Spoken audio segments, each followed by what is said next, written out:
à l'occasion d'échéances importantes, les élections municipales, puis les élections européennes, viendront ensuite les élections sénatoriales. Mais je voudrais aussi profiter de ce moment, avant d'entrer sur les sujets qui nous engagent et répondre bien sûr à vos questions, profiter de ce moment pour adresser un message de soutien à tous les proches et aux rédactions des journalistes, vos confrères, qui sont retenus en otage. Et je pense tout particulièrement à Didier François, Édouard Elias, Nicolas Hénin et Pierre Torres.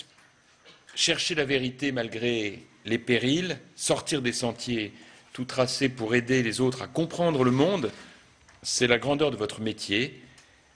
Et au-delà du fait qu'il peut arriver parfois que nous ayons des approches divergentes sur tel ou tel sujet, je veux simplement ici dire que la liberté de la presse, la liberté d'expression, c'est un combat qui est le nôtre, sans exception et sans exclusive. Comme beaucoup de Français, j'ai suivi les vœux du président de la République le 31 décembre. Et je note qu'il ne s'est pas attardé sur le bilan de l'année écoulée. Ça n'est pas étonnant. Qu'aurait-il pu en dire, si ce n'est dresser le constat d'un échec terrible? L'année 2013 a été, hélas, une année très sombre pour notre pays. Alors même que l'économie mondiale est sortie de la crise, la France s'y enfonce. En 2013, la croissance mondiale se situe entre 3 et 3,6 %. Je rappelle que nous étions dans une récession mondiale en 2009 de 2,2 %. La croissance pour la France en 2013 sera hélas probablement nulle. Nos voisins immédiats commencent à toucher les fruits de leurs efforts. L'Allemagne, qui continue de tirer profit de ses réformes structurelles. Le Royaume-Uni repart de l'avant. L'Espagne commence également à sortir de la crise. Pendant ce temps, François Hollande n'a conduit aucune des réformes indispensables pour la France. Ni les retraites, ni les dépenses publiques, ni la formation professionnelle, ni l'éducation n'ont fait l'objet de la moindre décision courageuse. Pire, le gouvernement a mené une politique qui n'était pas destinée à construire, mais à détruire, au nom de l'idéologie. Je prends un exemple très concret, la loi Duflot. Cette loi censée sauver le logement français a complètement paralysé le secteur du bâtiment et de l'immobilier, alors même que des millions de ménages français ont des difficultés terribles à se loger. Le gouvernement a provoqué une chute historique de l'investissement immobilier et donc des mises en chantier.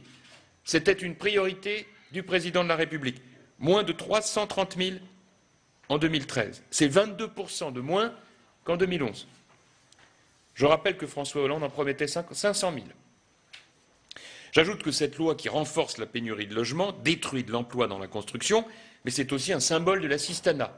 Tout ce que nous ne voulions pas voir.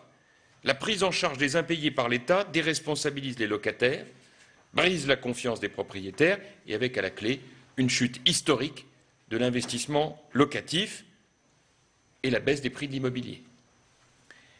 Voilà ce à quoi a conduit une politique anti-entreprise, anti-travail, anti-liberté. La faute originelle, c'est le choc fiscal. Désolé d'y revenir.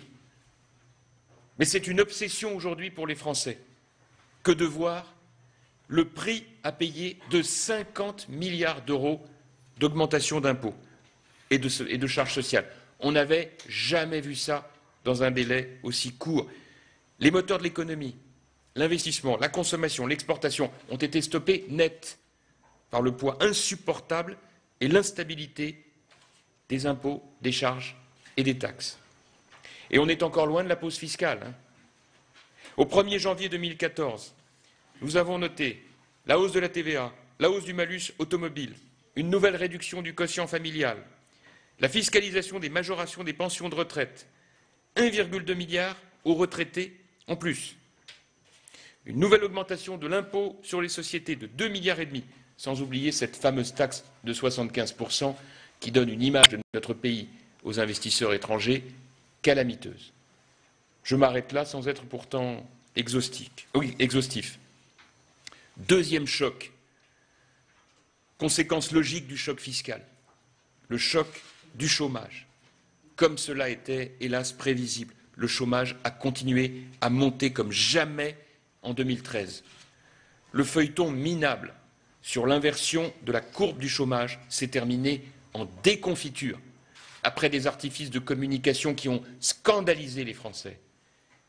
Pendant que François Hollande s'auto-félicite de son échec, que Michel Sapin est le premier ministre du Travail de l'histoire à se réjouir de l'augmentation du chômage, il n'y a qu'un seul chiffre à retenir, un seul. Depuis l'élection de François Hollande, plus d'un demi-million de Français supplémentaires ont dû s'inscrire à Pôle emploi, toutes catégories confondues. Pourtant, en 2013, le gouvernement a mis 2 milliards d'euros supplémentaires sur la table pour multiplier les contrats publics aidés. Et les radiations se sont multipliées. Même cela n'a pas suffi. La réalité, c'est que sans croissance, il est impossible de créer de véritables emplois. La réalité, c'est que ce sont les entreprises qui créent des emplois, ça n'est pas l'État, et que tout a été fait pour dissuader les entreprises de créer de l'emploi. Avec le choc fiscal et le choc du chômage, voilà maintenant un troisième fléau, l'appauvrissement, la précarisation des Français. C'est tout le paradoxe que de voir les socialistes français arriver au pouvoir, promettre de changer la vie, de les changer tout de suite, et d'incarner la précarisation de millions de Françaises et de Français. Depuis 1984, c'est-à-dire depuis 30 ans, c'est la première fois que le pouvoir d'achat baisse dans notre pays, du jamais vu depuis François Mitterrand. Le pessimisme des Français est à son comble, les classes moyennes sont touchées par l'angoisse du déclassement, le sentiment que même en travaillant, on ne peut plus s'en tirer. Et de ce point de vue, la fiscalisation des heures supplémentaires a été perçue comme une décision emblématique, une faute politique, pas seulement une mesure fiscale punitive, mais aussi le symbole d'une attaque directe contre la valeur travail. Par ailleurs, les associations caritatives sont débordées par les demandes de plus en plus nombreuses de foyers qui n'arrivent plus à joindre les deux bouts. Les Restos du Cœur, dont l'activité, hélas, s'est accrue dans des proportions très importantes ces dernières semaines, en est une nouvelle illustration. En clair, François Hollande est en train de conduire notre pays dans le mur. Avant les vœux, je lui avais demandé de reconnaître son échec devant les Français et d'avoir le courage de changer de politique. Certains ont cru que l'opposition avait été écoutée lorsque le président a parlé, je cite, d'un pacte de responsabilité avec les entreprises, comme s'il y avait d'un côté les responsables et de l'autre les irresponsables. Qui est-on pour aujourd'hui venir une nouvelle fois donner des leçons de morale et des brevets de responsabilité avec un tel échec?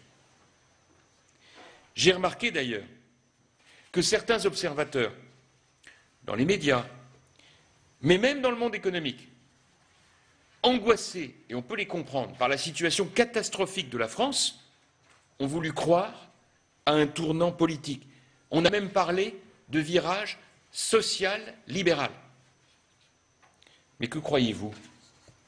Une nouvelle version du hollandisme serait-elle née après 20 mois au pouvoir? Non.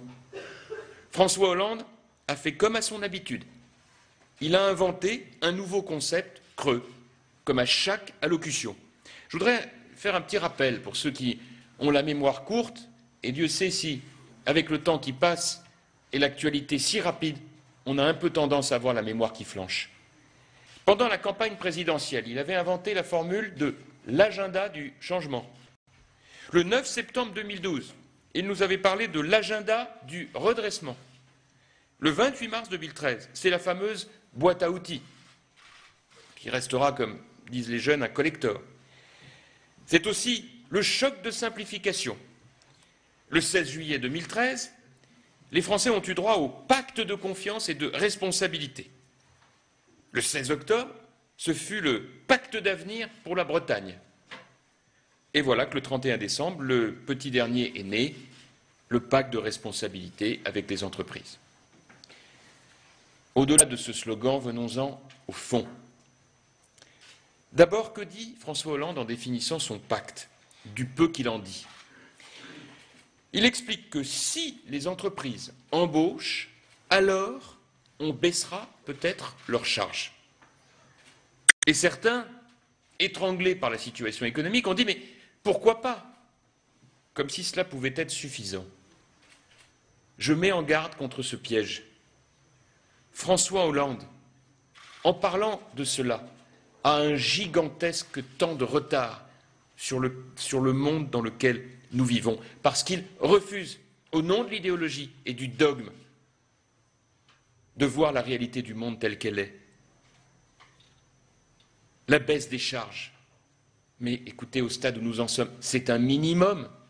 C'est le point de départ de ce qui devrait être un plan de bataille majeur pour la compétitivité, bien loin de ce système dans lequel on en vient encore, comme dans les temps colbertistes, dirigistes, à vouloir continuer d'installer une société verticale dans laquelle l'État, de tout en haut, viendrait dire aux entrepreneurs les conditions dans lesquelles elles pourraient embaucher, comme si la réalité économique était encore celle-là, dans un monde où la mobilité des facteurs, des capitaux, des personnes et des biens était ce qu'elle est.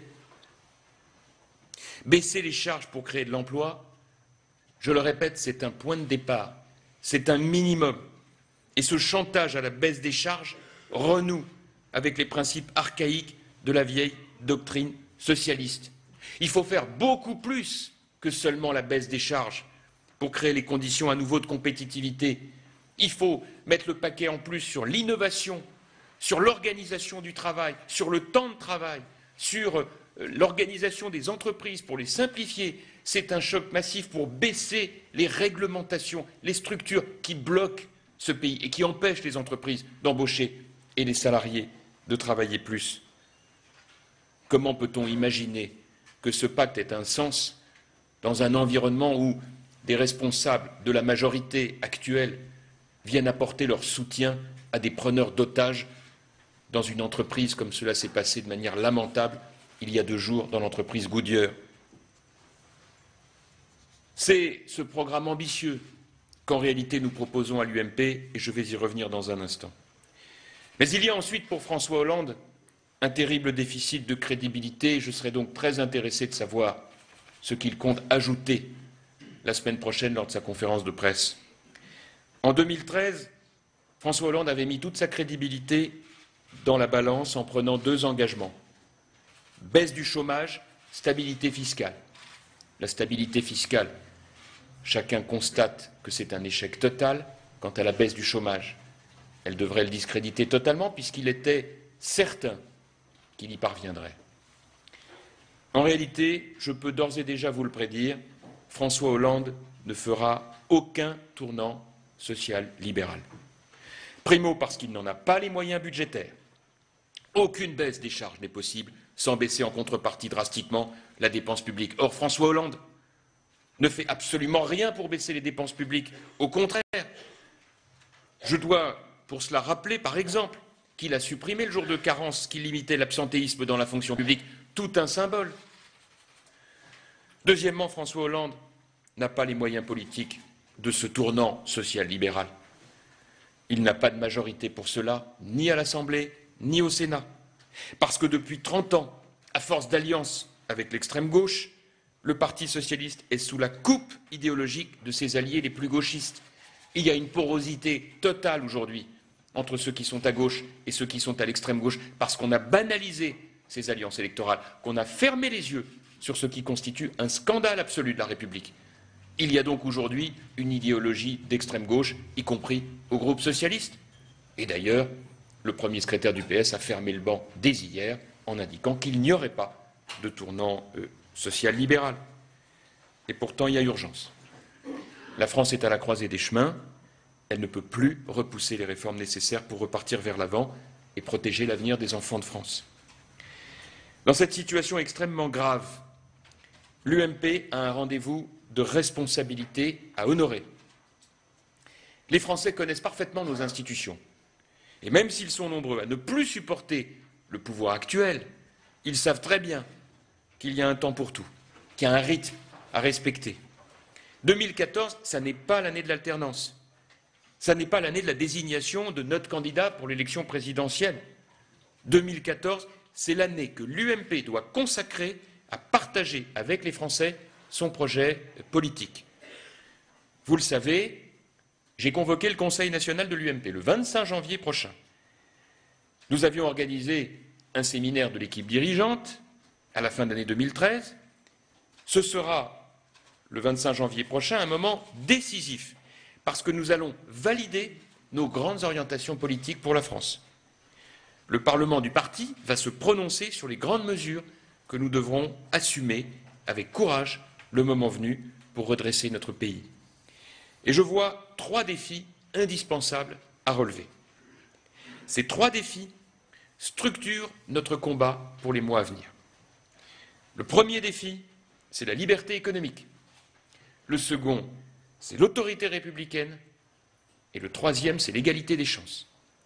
La liberté d'abord. Oui, vous savez que c'est un de mes chevaux de bataille.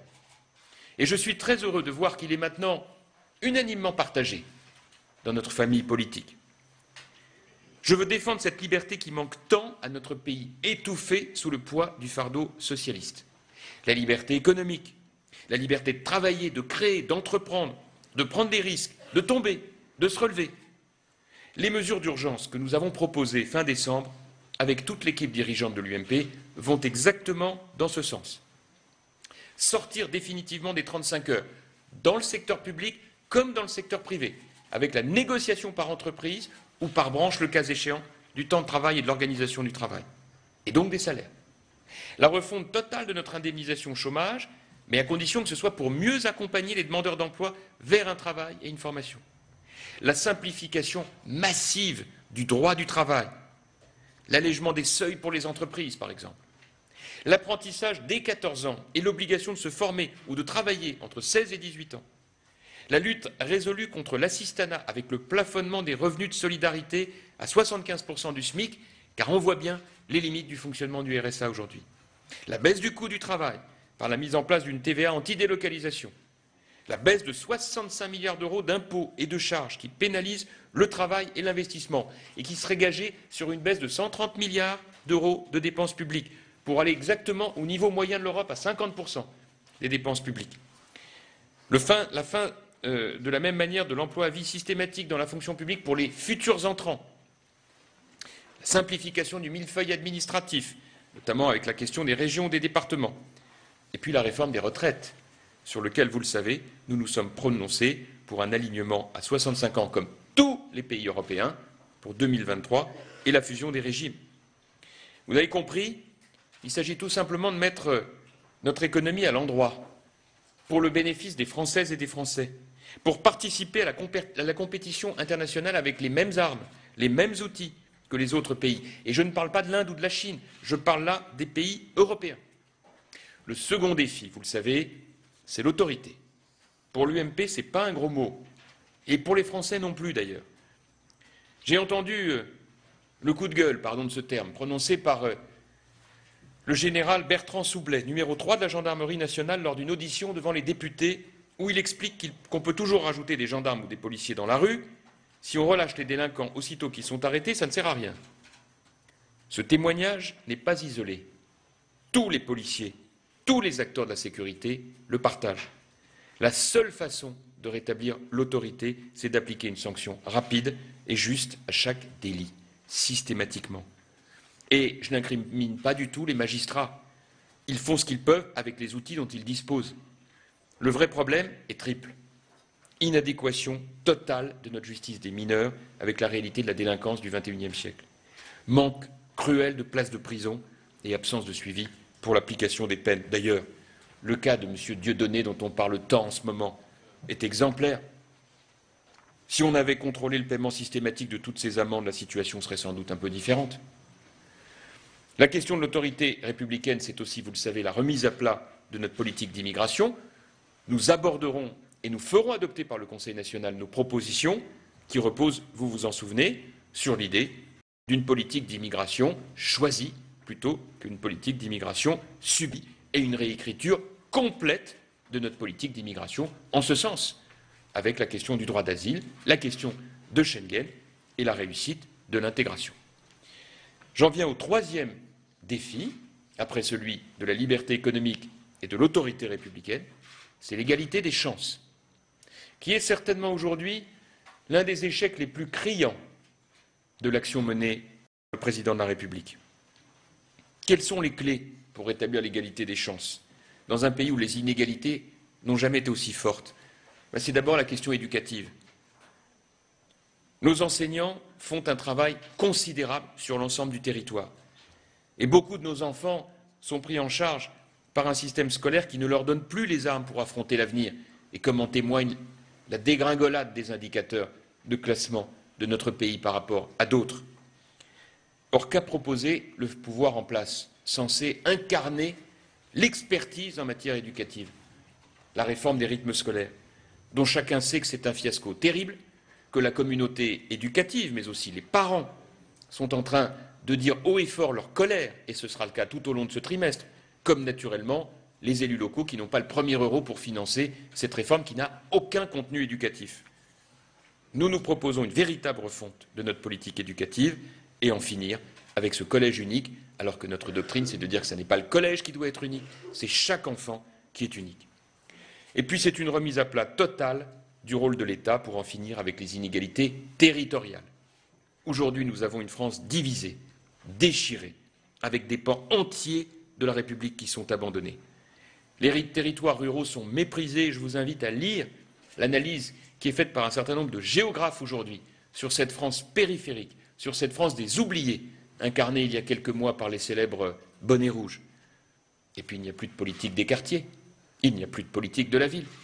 On voit bien derrière cela, là encore, un gouvernement de gauche qui se targue de donner des leçons de morale en permanence, mais qui a tué la rénovation urbaine et toute ambition pour nos quartiers. Je veux aussi dire un mot de nos compatriotes qui sont déboussolés parce que la République n'assume plus ses valeurs et ses exigences. Je pense à nos concitoyens d'origine immigrée récente, comme on dit maintenant, qui sont tentés par le repli communautariste parce que la promesse républicaine est devenue inaudible. L'UMP va tenir une convention sur ce thème. Je souhaite que nous puissions apporter là aussi des réponses qui soient courageuses, dénuées de toute langue de bois, sur la nécessité de prendre en compte cette réalité. Je pense au combat contre tous les extrémismes, contre tous les sectarismes, contre tous les racismes. Et je mets en garde contre la banalisation de la haine, contre le racisme, contre toutes les formes de racisme, d'antisémitisme, d'islamophobie. Elles doivent être condamnées à chaque fois avec la plus grande force, d'où qu'elles viennent. Et j'assume d'avoir apporté mon soutien à la décision de Manuel Valls dans son action contre l'antisémitisme militant de Dieudonné. Même si je considère, et je veux le dire ici, que le temps est moins à la communication qu'à l'action. Je condamne à chaque fois les propos, les actes islamophobes, comme tous mes amis dirigeants de l'UMP. Je condamne de la même manière les profanations de lieux de culte chrétiens qui sont trop souvent passés sous silence par le gouvernement, et notamment les actes intolérables des fémènes dans les églises, ou la profanation de l'église Sainte-Odile dans le 17e arrondissement de Paris ce week-end, que le ministre de l'Intérieur n'a, à ma connaissance, toujours pas condamné. Dans cette période difficile, je souhaite que la communauté nationale évite les écueils de la division. En cette année de commémoration du centenaire de la Grande Guerre, de cette époque qui fut celle de l'Union sacrée, je veux rappeler qu'il y a toujours la possibilité d'un sursaut français, pourvu que la France ait une ambition, un cap et un capitaine. Mais je ne veux pas seulement, bien sûr, vous dire aujourd'hui que l'UMP porte un projet. L'UMP porte aussi une méthode, ce que j'ai appelé le gouvernement par ordonnance. C'est la seule façon de regagner la confiance des Français.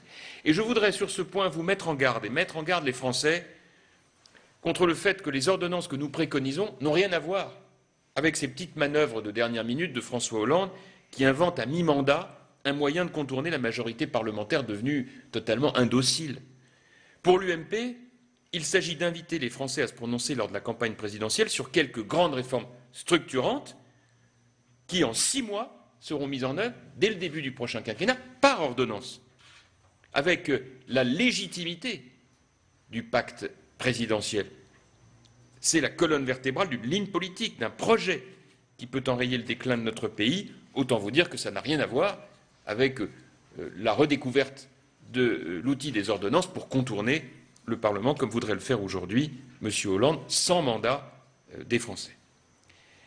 Enfin, je veux dire à tous ceux qui se soucient du nom de celui ou de celle qui portera nos couleurs pour 2017 à l'issue des primaires. Je veux dire que ce qui intéresse le plus les Français aujourd'hui, au-delà des questions de personnes, qui sont naturellement très importantes, c'est un projet. C'est le projet que nous voulons leur proposer pour redonner son rang à la France et ouvrir de nouvelles perspectives pour l'avenir. Et c'est ce combat-là qui fonde d'abord mon engagement. Je veux enfin vous dire, bien sûr, dans le déroulement logique de tout ce propos, que 2014 va être une année électorale extrêmement importante. Avec les élections municipales et européennes, bien sûr, dans chaque commune, il y a des enjeux locaux auxquels nos candidats apportent des réponses au quotidien. Mais les élections municipales, ce doit être aussi pour les Français la première occasion de sanctionner François Hollande et ainsi de l'obliger à changer de politique. D'ailleurs, François Hollande a vu le danger. Il a repoussé, après les municipales, toute une série de réformes que les Français rejettent avec force et qu'ils seront bien malheureux de découvrir à l'agenda du Parlement après les municipales.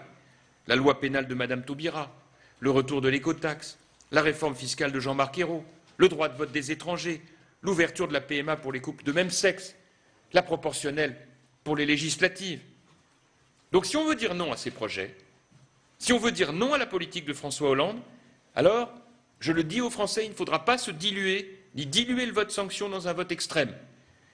Parce que porter sa voix sur les extrêmes, et en particulier sur le Front National, c'est enlever de la force à l'opposition républicaine. C'est offrir à François Hollande un échappatoire et affaiblir la sanction démocratique qu'il mérite. Il aura alors beau jeu de ne rien changer à la politique qu'il conduit. Et je veux donc m'adresser directement aux Français pour les inviter à voter en sanctionnant François Hollande dès le premier tour pour les candidats de l'UMP. Les Français expriment tous les jours leur colère et leurs exaspérations. Nous l'entendons partout. Ils auront là l'occasion de les exprimer dans les urnes, en votant contre la gauche et pour l'UMP. Après, il sera trop tard. Et donc, avec le concours de tous les responsables de l'UMP, je vais m'engager à fond dans cette campagne. À Meaux, bien sûr, la ville dont je suis le maire, mais aussi dans toute la France, comme j'ai commencé à le faire depuis l'automne en apportant à nos candidats, dans tous les départements, mon soutien le plus total. Au soir du second tour, j'aurais probablement fait pas loin de 100 déplacements, des réunions publiques, mais aussi avec nos candidats, des rencontres avec des artisans, des salariés, des entrepreneurs, des universitaires, des étudiants, des apprentis, des agriculteurs, des responsables associatifs. Mon objectif est de nous consacrer à fond au service de cette nouvelle génération UMP que les Français vont découvrir au lendemain des élections municipales et qui vont avoir pour mission, s'ils sont élus, d'adoucir la vie des Français en stoppant le matraquage fiscal de la gauche, en défendant la sécurité des Français, qui aujourd'hui est un des plus graves échecs du gouvernement, comme l'attestent les chiffres, hélas, et puis en attirant les entreprises sur nos territoires. Il y a en France 1000 villes de plus de 9000 habitants. Pourquoi est-ce que je cite cette statistique de 9000 habitants? C'est parce que, vous le savez, c'est à compter de 9000 habitants que l'on a l'obligation de déposer un compte de campagne. Et donc, il y a une politisation sur les villes de plus de 9000 habitants. Dans ces villes, la gauche, contrairement à ce que certains croient, est majoritaire aujourd'hui, avec 54,5% des villes de plus de 9000 habitants qui sont détenues par la gauche. Eh bien, c'est dans ces villes, sur le terrain, au plus près des Français, que nous voulons commencer la reconquête. Ce sont des villes que nous voulons regagner en regagnant la confiance de nos compatriotes, en recréant un réseau d'élus locaux entièrement dédié à renouveler l'UMP, qui est en train aujourd'hui, on le voit bien, de tourner une page et d'entrer dans une nouvelle époque. Et ce jusque dans la capitale, où j'apporte une nouvelle fois mon soutien total à notre candidate, Nathalie Kosciusko-Morizet, qui mène une campagne difficile, courageuse, et qui doit savoir qu'elle a le soutien total et unanime de sa famille politique. Les élections européennes, ensuite, au mois de mai, pour lesquelles nous avons désigné hier nos chefs de file par grande région, seront l'occasion d'affirmer une vision très exigeante autour d'un principe qui réunit l'UMP. Nous sommes profondément européens, contrairement au Front National, mais nous considérons les uns et les autres que ce que nous voulons, c'est une autre Europe. Il n'y a chez nous aucune euro-béatitude, mais une volonté d'avoir une Europe des résultats, une Europe des solutions, plutôt qu'une Europe de la bureaucratie. Nous aurons sans doute bien des occasions d'en reparler, avec une Europe moins inconsciente qu'elle n'est aujourd'hui des dangers qui menacent au Proche-Orient et en Afrique, avec une vraie politique de défense, une Europe moins naïve dans les échanges internationaux qui exigent la réciprocité par rapport à nos partenaires, et puis une Europe plus courageuse pour protéger ses frontières extérieures. Voilà l'Europe que nous aurons l'occasion d'évoquer dans les semaines qui viennent. L'opposition républicaine, vous le voyez, est au travail. Bien sûr, c'est toujours une mission ingrate que de reconstruire dans l'ombre, parfois sous les sarcasmes et les caricatures. Voilà pourquoi, avec d'autres, je suis impatient d'entendre le message des Français à l'occasion des élections municipales. Ce sera un moment de vérité, pour nous comme pour les Français. Un moment où ils pourront exprimer à la fois leur mécontentement et leur volonté d'un authentique changement dans le courage et non pas dans la démagogie. Voilà pour ce qui concerne les grands enjeux de cette rentrée 2014 et de cette année essentielle pour l'avenir de notre pays. Je vous remercie et je suis à votre disposition pour répondre à vos questions. Oui ?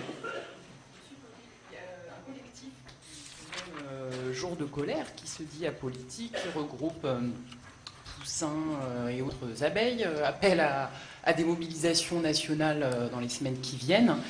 Est-ce que, notamment en demandant la démission de François Hollande, est-ce que vous soutenez ce type de mouvement et est-ce que l'UMP compte offrir des débouchés politiques à ces formes de mobilisation, notamment au travers des prochaines municipales?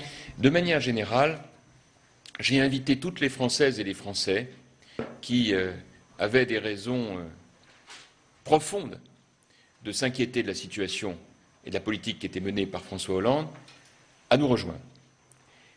Je dois dire d'ailleurs que le résultat a dépassé nos espérances. Nous avons eu, cette année 2013, un record de nouveaux adhérents. S'ajoute à cela le fait que pour beaucoup d'entre eux, nous avons offert la possibilité d'intégrer nos listes aux municipales. La plupart du temps, il s'agit de Françaises et de Français issus de la société civile, qui pour certains ont pu espérer en François Hollande une nouvelle politique et qui voient aujourd'hui avec beaucoup de tristesse la réalité des choses. C'est vrai que beaucoup d'entre eux nous rejoignent, c'est vrai que beaucoup sont inquiets, parce qu'il y a ceux qui nous rejoignent, mais il y a ceux aussi qui quittent la France. Et tout cela, c'est une image désastreuse pour notre pays. Donc autant vous dire que je suis très attentif à leur mouvement, et bien entendu, je leur rappelle sans cesse que le premier engagement dans une situation aussi grave, c'est l'engagement politique au service d'une formation politique républicaine qui vient proposer et pas simplement critiquer.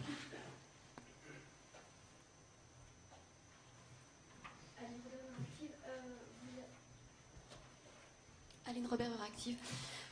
Vous avez dit que les têtes de liste pour les européennes ont été décidées hier. Chef de file. Les chefs de file. Est-ce qu'on pourra en savoir un petit peu plus? Et d'autre part, au niveau européen, l'UMP pourrait avoir un candidat potentiel à la tête de la future Commission européenne dans la personne de Michel Barnier. Est-ce qu'on pourrait avoir votre position sur cette éventuelle candidature? Les têtes de liste, d'abord, seront désignées le 25 janvier au Conseil national. Nous aurons une commission nationale d'investiture le 21 janvier qui fixera dans chacune des grandes régions européennes les 2, 3 ou 4, selon les circonstances, premiers de liste. Aujourd'hui, nous avons désigné simplement des chefs de file, qui parfois sont 2 ou 3 par région, mandatés avec Nadine Morano et Dominique Bussereau, qui sont en charge des élections, de consulter, durant les 2 semaines qui viennent, les parlementaires, les grands élus des différentes régions européennes, afin de finaliser cela le 21 janvier. Voilà, donc c'est le 21 janvier que nous vous donnerons de manière précise ce que nous aurons décidé. En ce qui concerne Michel Barnier, j'ai officiellement apporté, au nom de l'UMP, notre soutien au PPE à la candidature de Michel Barnier. Vous le savez, il y a un calendrier à respecter, puisque c'est aux alentours du mois de février et de mars que tout cela se décidera. Et à ce moment-là, bien sûr, nous pourrons vous en dire plus. Mais je redis ici notre soutien total à Michel Barnier, bien sûr. Ce serait un grand honneur pour la France de l'avoir pour présider la Commission européenne. Sur ce sujet des investitures européennes, est-ce que vous pouvez nous en dire un peu plus sur la méthode choisie par l'UMP pour désigner ces candidats, puisqu'il y a eu récemment quelques déclarations dans la presse, notamment de François Baroin, qui s'inquiétait de la façon dont les candidats allaient être désignés. Vous avez évoqué Nadine Morano, qui a été mandatée avec Dominique Bussereau pour écouter peut-être des éventuels candidats. Est-ce qu'on peut être juge et parti, puisque Nadine Morano est candidate? Dans sa région, non, mais dans les autres régions, oui. Comme d'ailleurs Dominique Bussereau, pas forcément le plus à l'aise dans sa propre région. Mais en revanche, l'objectif, c'est d'avoir une approche nationale, et on est là pour écouter. C'est ce qu'ils feront les uns et les autres. Je pense que c'est une bonne méthode qui permet de concilier la nécessité d'écouter les uns et les autres, et puis aussi de composer des listes avec à la fois la reconduction d'un certain nombre de députés européens sortants qui ont fait un remarquable travail, l'arrivée de nouvelles personnalités politiques, et puis aussi peut-être l'arrivée de quelques personnalités extérieures au monde politique qui pourront apporter leur valeur ajoutée, leur expérience. Donc nous sommes dans ce travail et nous en aurons le résultat le 21 janvier, mais je pense que les choses se passent plutôt bien. Encore un mot sur les européennes, bonjour. Certains disent que pour éviter que le Front National soit en tête dans certaines eurorégions, il faut encore essayer, il faut que vous essayiez de faire alliance avec les centristes, que vous n'êtes pas allé jusqu'au bout. D'autres disent que dans la construction de listes séparées centre-UMP qui traitent derrière le FN, il faut mieux privilégier la liste séparée parce que ça donne plus de sièges à l'UMP. Je ne sais pas si vous comprenez la question. Qu'est-ce qu'il faut privilégier? Est-ce qu'il faut privilégier le souci de dépasser le front ou bien d'avoir un maximum d'élus pour l'UMP? Écoutez, il faut être en tête et avoir un maximum d'élus. Voilà. Telle est l'équation du président de l'UMP que vous avez devant vous. Et ça vous donne une petite idée de ce qu'est ma vie au quotidien. À trouver à chaque fois les meilleurs équilibres, mais que ce ne soit pas des équilibres à l'eau tiède. On disait parfois de François Hollande, lorsqu'il était le chef du PS, qu'il faisait, certes, prenait des décisions, mais c'était souvent des décisions à l'eau tiède pour essayer de contenter tout le monde. Ce n'est pas ma nature. Je pense que l'objectif n'est pas de prendre des décisions à l'eau tiède. Il faut bien sûr contenter le plus grand nombre, mais il faut assumer ses responsabilités. Je crois que c'est très important et j'essaye, avec le concours de l'ensemble de mes amis d'équipe dirigeante, de trouver à chaque fois les meilleures solutions. En anglais, on dit « the right man at the right place ». Donc il faut essayer à chaque fois de voir comment on peut trouver la meilleure équipe pour assumer les meilleures responsabilités. Mais je veux saluer le courage de nos candidats parce qu'il y a des défis importants à relever. Et je souhaite qu'on n'aille pas trop vite dans la proclamation des résultats, aussi bien d'ailleurs aux municipales qu'aux européennes. Il y a une tendance naturelle chez les observateurs à commencer par enterrer l'UMP avant de discuter. Je propose qu'on soit peut-être plus, attentiste. Laissons les Français se prononcer. Mettons pour une fois un peu de côté les sondages. Laissons les Français s'exprimer par leur vote. Ce sera ça le véritable révélateur. Oui, Jean-Christophe Chenu, La Tribune. Je voudrais revenir sur le pacte de responsabilité. Vous avez fait preuve d'un grand scepticisme. En même temps, si il y a réellement le transfert de toute la politique familiale sur une autre méthode de financement que celle assurée actuellement par les entreprises, 35 milliards, c'est ce que Nicolas Sarkozy voulait faire avec la TVA sociale, là vous ne pourrez pas cracher dans la soupe quand même. Non mais je veux juste vous dire une chose, c'est que ça c'est le minimum. C'est Non mais attendez, je ne veux pas vous gâcher votre matinée non plus. Je dis juste que c'est le minimum. C'est un dixième du programme de l'UMP. Oui, bien sûr, il faut un transfert des cotisations famille. C'est une aberration de demander aux entrepreneurs et aux salariés de payer pour tous les Français la politique familiale. Mais je veux simplement appeler votre attention sur la chose suivante. Ça n'est qu'un point de départ. Nous sommes pas... La France n'est pas une île isolée de la planète. La France est dans une compétition internationale. Donc moi, je n'ai rien contre ceux qui disent pourquoi pas. Mais je veux mettre en garde quand même le représentant des entreprises en lui disant, écoutez, attention, ne renoncez pas à votre vigilance et à vos exigences pour un plat de lentilles. On viendrait octroyer, oulala, mais quel cadeau, un transfert de charges sociales, là où en réalité, ça n'est que la première étape d'un parcours qui doit être beaucoup plus vaste que nous proposons à l'UMP, qui consiste à remettre en cause, une bonne fois pour toutes, ces 35 heures qui paralysent complètement notre activité économique, à baisser ces réglementations, à supprimer ces réglementations qui étouffent les entreprises. qui consiste à revoir l'accompagnement de ceux qui sont au chômage, de repenser complètement notre politique universitaire qui est aujourd'hui à l'arrêt, au nom de l'idéologie, à moderniser nos pôles de compétitivité. Il n'y a pas un mot là-dessus. Et comment d'ailleurs voulez-vous qu'il y ait un mot là-dessus quand vous avez une telle duplicité d'un gouvernement qui est la plupart du temps en train d'essayer de demander aux entreprises l'impossible, jusqu'à soutenir, comme l'ont fait certains députés de la majorité, les preneurs d'otages de Goodyear. Donc c'est vous dire combien ce gouvernement est en pleine schizophrénie. François Hollande est en pleine schizophrénie. C'est tout le problème. Et c'est pour ça que mon message d'aujourd'hui aux Français, il est de dire la supposée baisse de charge, c'est un minimum pour espérer donner une nouvelle impulsion. On est très loin de ce qu'on peut attendre pour dynamiser l'emploi et la croissance dans notre pays. Et deuxième point, il ne le fera pas. Il ne le fera pas parce qu'il est incapable de baisser les dépenses. Et deuxièmement, parce qu'il n'a pas de majorité pour cela.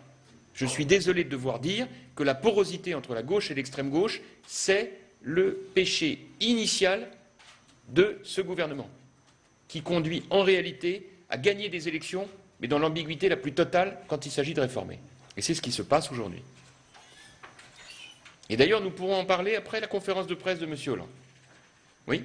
J'ai deux questions, Thibaut Pézra du Lab d'Europe 1. Tout d'abord, vous apportez votre soutien total à Nathalie Kosciusko-Morizet et dans le même temps, ce matin, on apprend que le bureau politique de l'UMP a décidé de ne pas exclure Charles Beigbeder, qui monte pourtant des listes dissidentes face aux listes de Nathalie Kosciusko-Morizet. Et deuxième question, en novembre dernier, vous disiez que les conditions étaient réunies pour une vague bleue aux prochaines municipales. Est-ce que c'est toujours le cas? Oui. Alors, sur le premier point, moi je serai très clair, je l'ai été vis-à-vis de Charles Beigbeder, en lui disant les choses. Simplement, nous avons tenté une ultime médiation, puisque nous avons acté hier soir à la commission d'investiture, à l'unanimité, l'option qui consisterait à ce que Charles Beigbeder soit 3e sur le 8e arrondissement.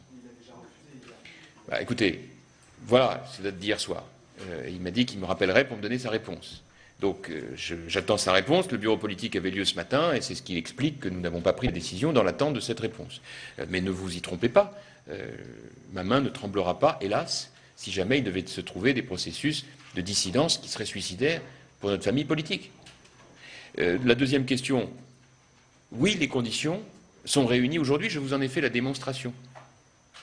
Il appartiendra aux Français, par rapport à tout cela, de prendre leurs responsabilités vis-à-vis de leur choix électoral. Et je le redis à nouveau, il y a un moment où nous apportons des messages, où on ne peut pas simplement caricaturer ce que nous disons. Nous parlons de responsabilité, nous parlons d'un projet ambitieux, on ne peut plus dire l'opposition s'oppose et ne propose pas. Non, elle s'oppose et elle propose. On ne peut plus dire l'UMP il se divise. Non, c'est pas vrai, c'est à l'unanimité. Il peut y avoir des querelles de personnes, bien placées pour le vivre évidemment. Mais enfin, elles ne sont jamais sur l'essentiel, on le voit bien aujourd'hui encore.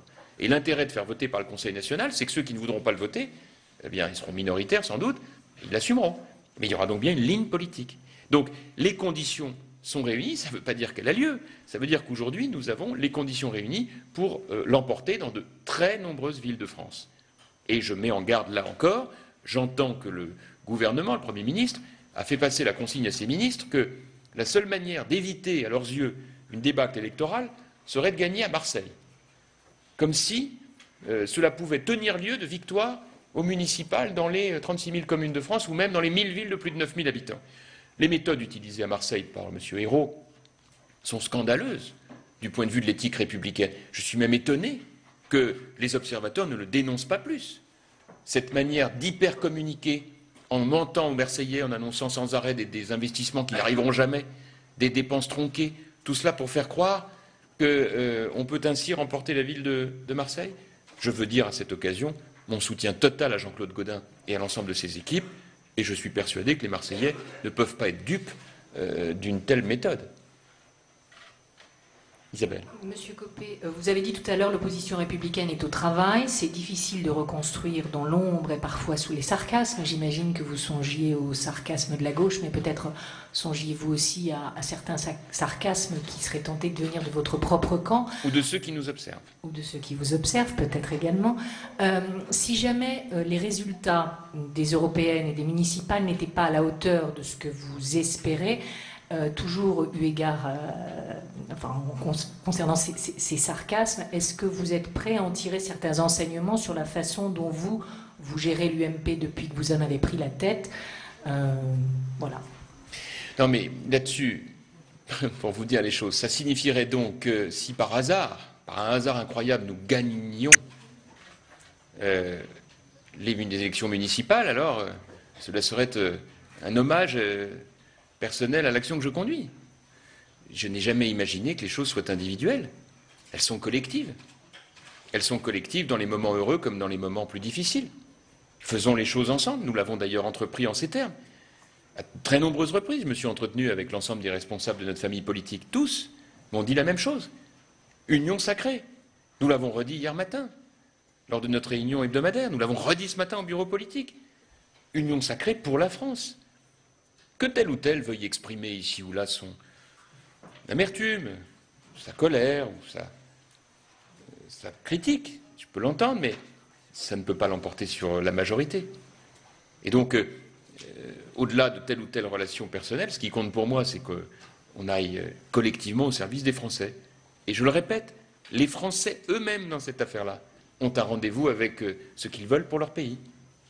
Et c'est ce message-là que nous devrons entendre. Monsieur Copé, ici, face à vous. Vous avez donné un chiffre très précis sur les villes de plus de 9000 habitants en disant que la gauche en détenait 51,1%. Non, 54,1%. 54,1%. Nadine Morano reprenait aussi ce chiffre dans le Parisien lundi, sauf qu'elle a ajouté que si la proportion s'inversait, arithmétiquement, l'UMP aurait gagné les municipales. Est-ce que vous reprenez cet objectif d'inverser cette part sur les villes de plus de 9000 habitants? Je le souhaite. Je souhaite que nous gagnions le plus de villes possible.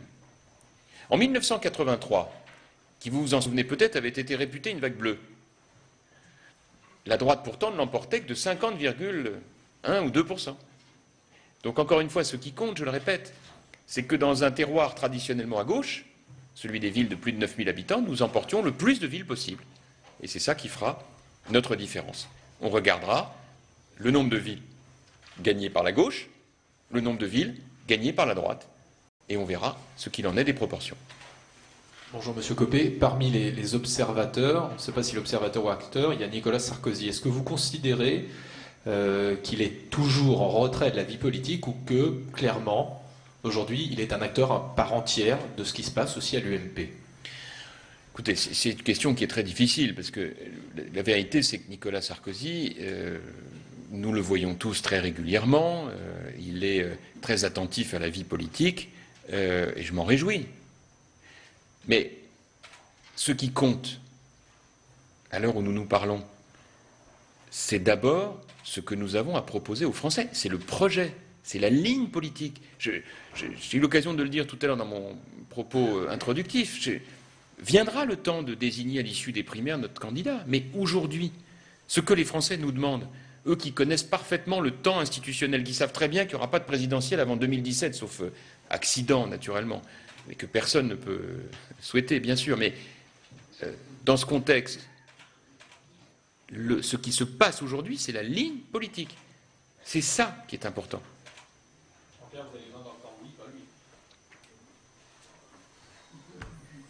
Enfin, ça, chacun sa fonction. Ça, c'est sûr que là, moi, je me trouve aujourd'hui dans une fonction qui est très particulière, mais qui est un honneur. Présider la première formation politique d'opposition de France, c'est une mission qui m'engage. Bien sûr que je suis conscient d'avoir fait un travail dans une période très difficile. Certains peuvent même dire une période ingrate, puisqu'il s'agissait d'accompagner ma famille dans un travail de reconstruction à un moment où elle avait subi un échec électoral terrible. Mais puisque vous dites que Nicolas Sarkozy, tout le monde ne vote pas souvent, est-ce que vous considérez qu'il est associé à l'élaboration de cette ligne? Ah non, il n'a pas participé aux travaux. Si c'est ça la question, il n'a pas participé aux travaux. Il n'y a encore pas longtemps, il disait qu'il souhaitait bon courage à ceux qui soutiendraient les Français. Écoutez, ce n'est pas une parole publique, c'est des propos rapportés. Vous savez, la liste des propos rapportés qu'on entend. Hein. Ça vous agace, ces propos rapportés, quand vous faites ce travail justement de reconstruction? Ces propos rapportés, Enfin, c'est toujours pareil. Quand les propos rapportés sont gentils, on est content de les entendre. Excusez-moi. Mais on ne peut pas construire son engagement politique, son travail au quotidien pour les Français avec ce genre de choses. Vous imaginez pas Je ne sais pas, mais ce sont des propos rapportés, rien de tel que de parler en vrai aux personnes. Excusez-moi, sur votre remise en cause du tournant libéral de François Hollande, on comprend que ça puisse embêter l'UMP, mais alors comment vous expliquez que le MEDEF est applaudi dès demain et que certains de vos collègues à l'UMP, je pense à Valérie Pécresse notamment, qui disent chiche, c'est un bon signe? Alors attendez, là il y a une chose sur laquelle j'ai un petit désaccord avec vous. Vous dites je comprends que ça peut embêter l'UMP. Je pense que c'est une vraie erreur d'analyse. Pardon, ne prenez pas mal, mais c'est pas du tout ça. Moi je suis ravi d'imaginer demain qu'il y ait un rapport à la liberté économique à gauche qui évolue. Je dis juste que nous sommes, avec les propositions de M. Hollande, très très très loin de ce qu'il faut faire pour la France. Et que je ne considère pas comme une avancée majeure l'annonce d'une baisse de charges qui, elle, toute seule, vaudrait programme de redressement économique. C'est une énorme erreur. Bon, alors quant au MEDEF, j'ai eu l'occasion de le dire tout à l'heure de manière un peu allusive, je recommande qu'il ne troque pas l'exigence de vigilance qui doit être la sienne contre un plat de lentilles. Attention, le rôle des entrepreneurs aujourd'hui, ce n'est pas de se contenter de petites mesures dont on sait pertinemment qu'elles sont très en deçà de ce dont l'économie française a besoin. Que je sache, la gauche, le président de la République, considère comme toujours non négociable la question des 35 heures. N'a toujours pas documenté ses baisses de dépenses publiques. Ne parle pas de baisse d'impôts. Ne parle pas de revisiter les seuils dans les entreprises. Ni de la simplification du Code du travail, ni des allègements de contrôle, ni de repenser les conditions d'indemnisation du chômage, ni une nouvelle politique universitaire. Vous voyez ? Donc le problème n'est pas, comme vous dites, d'embêter l'UMP. Contrairement à ce que j'ai pu lire, je veux vraiment que les choses soient très claires. Tout ce qui peut être bon pour la France, je le soutiendrai. Je veux simplement appeler l'attention sur le fait qu'il est bon de voyager de temps en temps, pour voir que ce que nous faisons est très très loin de ce que font les autres pays qui s'en sortent. Très loin. Et c'est ça qui est insupportable pour le responsable politique que je suis. Monsieur Copé, il sera intéressant de compter le nombre de fois où vous avez prononcé le mot liberté pendant vos vœux. Vous venez encore de parler de la liberté économique. Est-ce que vous revendiquez aujourd'hui, au nom de l'UMP, une forme de libéralisme? Je ne sais pas ce que ce mot veut dire. Je ne sais pas ce que ce mot veut dire, c'est pour ça que je ne l'emploie pas. Vous vous souvenez sans doute qu'à Château-Renard, vous y étiez d'ailleurs, j'ai prononcé un discours dans lequel j'ai fait du mot liberté économique l'un des axes majeurs du combat que je veux mener pour notre pays. Vous savez, moi, j'essaye, peut-être me reprocher certaines choses, mais il y a une chose qui est certaine, j'essaye d'assumer une très grande constance sur la vision que je propose aux Français. Et j'ai toujours considéré, à travers mon expérience d'ancien ministre, et notamment de ministre du Budget, comme de maire, que la République française devait renouer avec 3 piliers que je viens d'exposer. Liberté économique, autorité républicaine, égalité des chances. Mon expérience de maire de Meaux m'a amené en permanence à prendre la mesure de la multiplication des injustices sur le terrain. Et je pense que ce sont ces 3 piliers qui doivent forger la République de demain, pour qu'elle renoue et pour que les Français renouent avec l'espérance. Et donc, sur ces 3 points, le premier, celui de la liberté, est majeur. N'a rien à voir avec un système idéologique. Car on sait en France que le poids du politiquement correct de la gauche bien pensante a fait renoncer année après année à tout ce qui forge une économie dynamique au nom de la liberté d'entreprendre. En caricaturant cela, en appelant ça ultralibéralisme, qui pour moi est un fléau que l'on pourrait comparer à l'ultra-égalitarisme, comme j'ai eu l'occasion de le dire. Les deux sont des ennemis de la liberté. Parce que l'un et l'autre, dans leur genre, empêchent les talents de s'exprimer. L'ultralibéralisme, parce qu'il écrase les faibles, l'ultra-égalitarisme, parce qu'il décapite toutes les têtes qui dépassent. Et moi, ce que je souhaite, c'est un pays dans lequel on met de la liberté économique de manière assumée. Et c'est ça qui doit forger le projet économique et politique de la France. Quant au libéralisme, vous savez, nous sommes à 56% de dépenses publiques sur le PIB, dont 30% de dépenses sociales. Nous sommes en tête de l'Union européenne et de l'OCDE dans ce domaine. Nous avons donc une marge de progression certaine.